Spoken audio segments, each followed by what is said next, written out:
పల్నాడు జిల్లా క్రోసూరులో దారుణం జరిగింది. కొడుకును కన్న తండ్రి అత్యంత దారుణంగా చంపి ఓ కాల్వలో పాతిపెట్టాడు. మృతుడిని మంగ్యానాయక్గా పోలీసులు గుర్తించారు.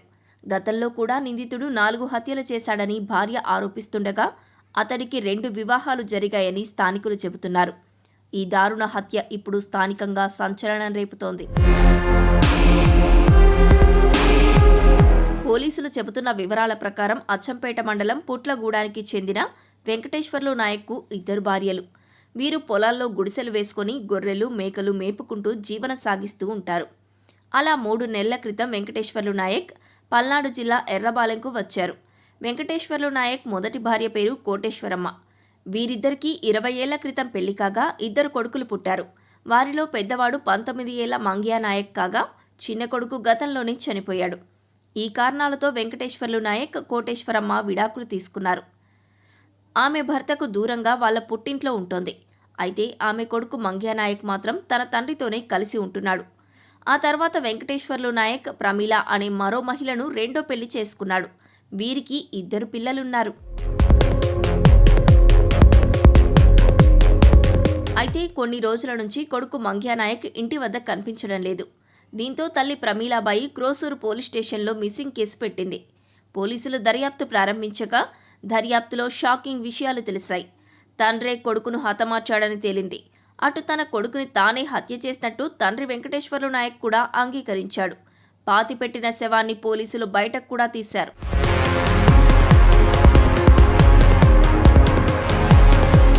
కొడుకు మృతితో తల్లి కోటేశ్వరీబాయి కన్నీరు మున్నీరుగా విలపిస్తోంది. తన భర్త వెంకటేశ్వర్లు నాయక్ గతంలో 4 హత్యలు చేశాడని ఆమె తెలిపింది. తల్లిని, నా ఆడబిడ్డను, చిన్న కొడుకును తన భర్తే చంపేశాడని ఆరోపిస్తోంది. ఇప్పుడు నా పెద్ద కొడుకును కూడా తన భర్తే చంపేశాడని బోర్న విలపిస్తోంది. భర్త పెట్టే వేధింపులు భరించలేక నా పెద్ద కొడుకును ఆయన వద్దే వదిలి తాను వెళ్లిపోయినట్లు కోటేశ్వరి తెలిపింది. తన భర్త మనిషి కాదు, మానవ మృగం అని అన్నారు. అందుకే తన కొడుకు కావాలని కోర్టులో కేసు నమోదు చేశానని, ప్రస్తుతం ఆ కేసు కోర్టులో నడుస్తుందని, కానీ ఈలోపే తన కొడుకు చనిపోయాడని కన్నీరు మున్నీరవుతోంది. 2006లో నా వివాహం అయింది. మాకు 2 పిల్లలు పుట్టారు. 2 మగ పిల్లగాళ్ళే పుట్టారు. చిన్న పిల్లగాడు కొద్దిగా ఎర్రగా పుట్టిండు. అంటే ఈ పిల్లగాడు కంటే చిన్నోడు కొద్దిగా ఎరుపు పుట్టిండు.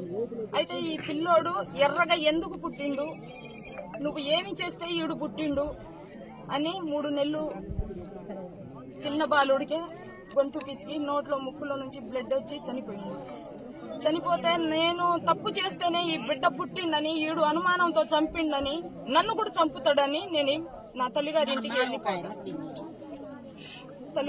వెళ్ళిపోయా. నన్ను చంపుతాడు నా మొగుడు, నా బిడ్డకే చంపిండు, నన్ను చంపుతాడని నేను వెళ్ళిపోయిన తర్వాత చిన్న పెద్ద కొడుకు ఉండిపోయిండు కదా, వాడి కోసం నేను కేసు పెట్టి Sattenapalli Suribabu lawyer, government lawyer ఉన్నాడుగా, నా సైడ్ ను వాదించిండు.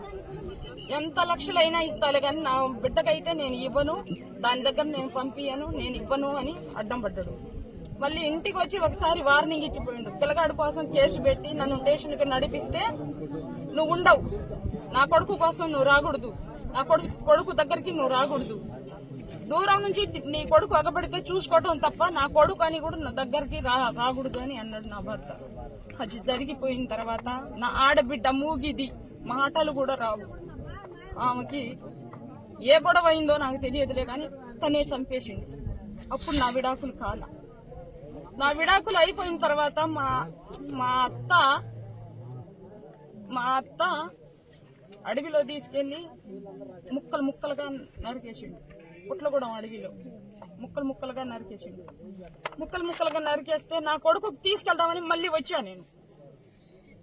అత్త లేదుగా, నా బిడ్డకి 2వ భార్య చూసిద్దా లేదా అని నేను వస్తే చండ్రతండ్ర తేజీ అని ఉంటది, అక్కడ అడ్డం పడ్డాడు నాకు.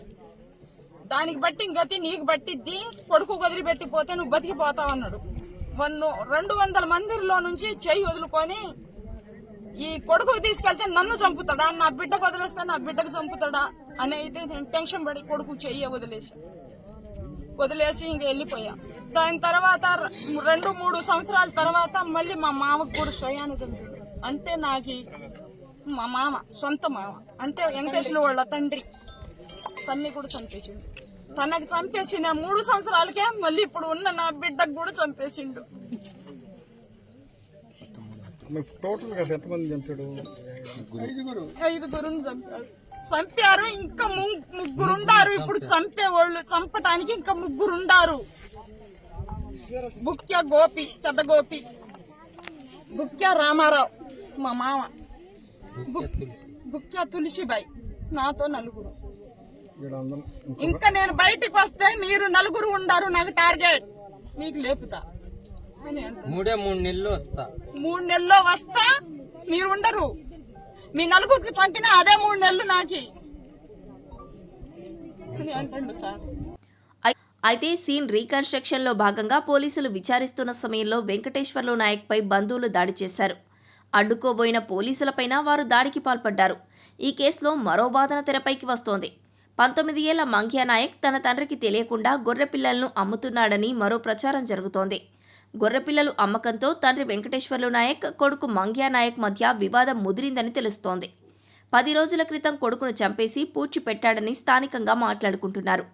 అనంతరం ఎర్రబాలెం కాలువ సమీపంలో శవాన్ని పాతిపెట్టాడని తెలుస్తోంది. మొత్తంగా 5 హత్యలు చేసిన వెంకటేశ్వర్లు నాయక్లో ఏమాత్రం భయం లేదు. ప్రస్తుతం పోలీసులు దర్యాప్తు చేపట్టారు. పుట్లగూడెం గ్రామ కాపురస్తుడైన భూక్య వెంకటేశ్వర నాయక్ మొదటి భార్య కోటేశ్వరితో వివాహం కాగా వారికి ఒక బాబు సంతానం, పేరు మంగ్యా నాయక్, 19 సంవత్సరాలు. తదనంతరం వారిరు విడిపోయి ఇద్దరు ప్రమిళ భార్య అనే అమ్మాయిని వెంకటేశ్వర నాయక్ వివాహం చేసుకున్నాడు. వారికి 3 సంతానం. మొదటి భార్య సంతానం అయిన మంగ్యా నాయక్ ఈ నెల 3వ తేదీ రాత్రి నుంచి కనిపించలేదని చెప్పేసి ప్రమిళపై ఇచ్చిన కంప్లైంట్ మేరకు కేసు నమోదు చేయడం అనేది తదుపరి కేసు దర్యాప్తులో ఉన్నది క్రోజూరు పోలీస్ స్టేషన్లో. గత 3 నెలల నుంచి కూడా వాళ్ళు క్రోజూరు మండలం ఎర్రబాలెం గ్రామంలో ఉండటం వల్ల ఇక్కడి నుంచి అతను కనపడకుండా పోయినట్టుగా ఇవ్వబడిన సమాచారం రిపోర్ట్ మేరకు క్రోజూరు పోలీస్ స్టేషన్లో కేసు నమోదు చేయడం జరిగింది. ఆ కేసు ప్రస్తుతం దర్యాప్తులో ఉంది. దాని మీదట మంగ్యా నాయక్ని అతని తండ్రి ఏదైనా చేసినడనే సమాచారం అనుమానాల మేరకు ఈరోజు కేసుని దర్యాప్తు చేయడం జరుగుతుంది. ఎర్రబాలెం గ్రామ పొలాల్లో శవమును ఎన్ఎస్పీ కెనాల్ కాలువలో పూడ్చిపెట్టినట్టుగా మనకున్న సమాచారం మేరకు ఈరోజు ఇక్కడ అమ్మారావు గారి చేత పంచనామా నిర్వహించడం జరుగుతుంది. స్పాట్లోనే పిఎం చేయించడం జరుగుతుంది. దీనిపై పూర్తి వివరాలు దర్యాప్తు నందు తెలియాల్సింది. ముద్దాయి గతంలో కూడా 2014 సంవత్సరంలో అచ్చంపేట పోలీస్ స్టేషన్ లిమిట్స్ లో ఫారెస్ట్ ఏరియాలో వాళ్ళ తల్లిని కూడా చంపినట్టుగా కేసు నమోదైంది. గతంలో ఆ కేసు కోర్టులో తగిన సాక్ష్యాధారాలు లేవని చెప్పేసి వీగిపోయినట్టు తెలిసింది. గతంలో కూడా న్యాయ చరిత్ర ఉంది. 20 కూడా ఒక కేసు అతనిపై నమోదై ఉంది, ఒక హత్య కేసు నమోదై ఉంది. అది కూడా ప్రస్తుతం కోర్టులో పెండింగ్ లో ఉంది.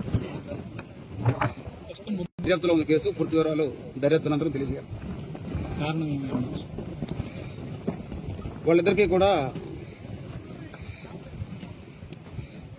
మంగ్యా నాయక్ ఇండివిజువల్ గా తన బతకడం కోసం తన తండ్రిని